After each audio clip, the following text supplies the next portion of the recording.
If, like me, you have a voice that doesn't carry very well, then feel free to use the microphone. It's entirely up to you. Next, we're going to have more from the book, from Moira McPartlin.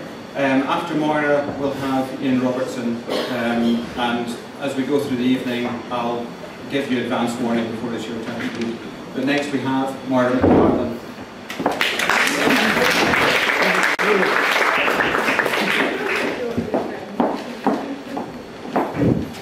My voice doesn't carry very far. Thanks very much, Perth. It's lovely to be here, and it's lovely to be back in the East.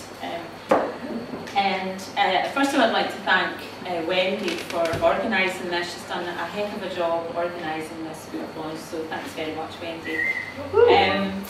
I submitted, Doghorn Press put out a note for the submissions for this anthology, Women Writing Weird, and I was one of the people that wrote back to the editor and asked, what did you want? What does weird mean? And she just said, just send what doesn't get accepted anywhere else and you'll see. So I did that, and so the story that was accepted was something that, it's not normally what I write, but it was good fun writing it. So what I'm going to do is, I'm just going to read an extract from it because it's quite long and you'll all be falling asleep by the end of it. It's called Caps and Cavities. Yati was spot on. There is a door halfway up the wall. How the fuck did that get there? It's one of those old-fashioned doors, like in the West End mansions and whatnot. And if being halfway up the wall wasn't bad enough, it's inside the building. Here I am sitting in the cafe amongst these weird arty-farty students trying to sneak in their packed lunches, and I'm looking at a stone house front suspended halfway up the inside wall. Man, what a load of shite. Yati told me the house used to be on the outside, and that in the olden days there was a lane which ran along the front, and they tore it all down apart from this house, that is, and then they built this building round it. I don't know how come she's so clever about local history, she's not even from this continent. At last, the waiter who thinks he's James Dean is bringing my cappuccino. His smile is reluctant, and I know deep down, under the quaff, he's gagging for a piece of me. I can tell from the leaf pattern that is chocolate sprinkled on the top of my coffee that it's going to cost me. I didn't want to wait here, I knew it would be like this, but Yati nipped me about waiting nearby, and you don't argue with that girl, no way. She's got me well and truly screwed after that time I scored for her and then got mugged in the city park. She didn't believe my story, even though I had 5 fucking stitches on my forehead from where I tried to nut the guy and caught his Mickey Rourke chin instead. James Dean has just sauntered past again. He's still looking to see if I fancy him. I wished I hadn't worn this short skirt now. To be honest, I fancy the wee lassie at the next table, but I can't really be bothered with all that relationship stuff anyway. I told Yati that, but you know what these Orientals are like. Oh, that's where she got this idea for this trip from. She was back visiting her folks for the summer. Her sister got hold of the kit for her. Yati hunted me out as soon as she made it through airport security intact. She knew where to find me, the bitch always does. Said she wanted me to help her out just this once, make it worth my while. Knew I would understand why she couldn't do it through the usual channels. Said she'd rope her flatmate in too because she needed the additional expertise. Fuck knows how she coaxed that wee guy I had to see last night. He was shitting himself. I half expected it to end up with a needle through my eyeball the way he was shaking about. She must have something pretty big on him. Man, that girl sure knows how to get what she wants. I reckon it must be her background. Word on the street is she's related to the King of Brunei, whatever that means. Sure sounds swanky though, and the gear she carries must be minted.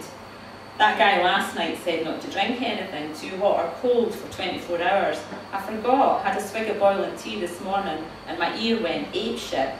Started to tickle, and then there was a funny tugging, clunking sound like somebody trying to pull a toilet chain in my head and couldn't get it to flush. Oh man, now my coffee's gone cold. I can't take coffee unless it's scalding. What a waste of a good cappuccino with a leaf pattern chocolate sprinkle.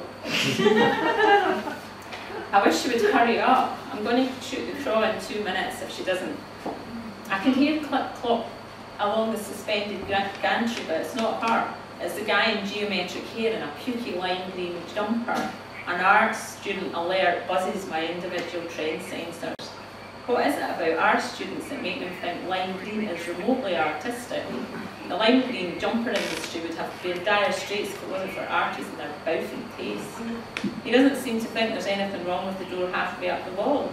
Just sashes right on by, clip-clops down the stairs, plonks himself into the next table, and yuck.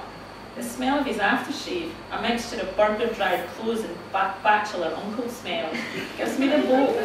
I'm definitely going to have to move soon. I've been here nearly half an hour. Yati said, have a coffee, don't look conspicuous. She'd have worn a lime green jumper then. Conspicuousness is creeping around me and James Dean wants to clear my table. My mobile rings. I thought I was to meet you here.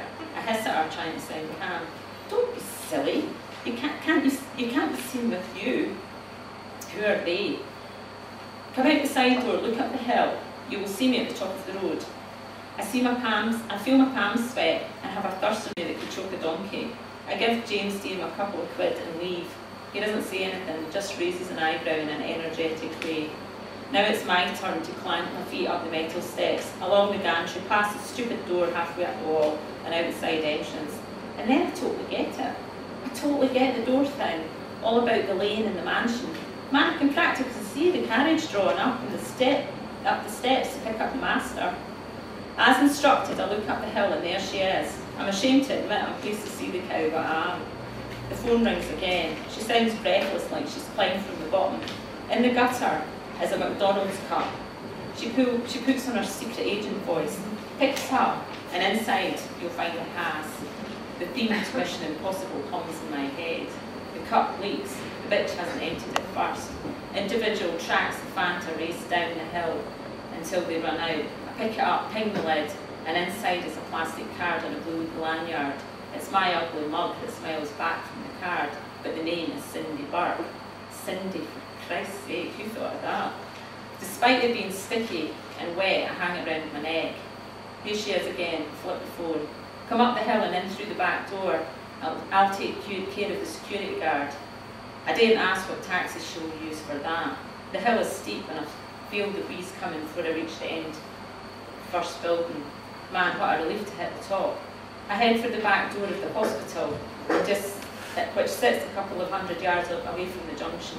Yati has disappeared. The phone bleeps. The text reads, room 402, find it. Oh. So, so we used to find out. We've got some for sale over there, and I think they're $14.99, are they, Wendy? Yeah, they are $14.99. So, yeah. Please, I hope you enjoyed them. Thanks very much.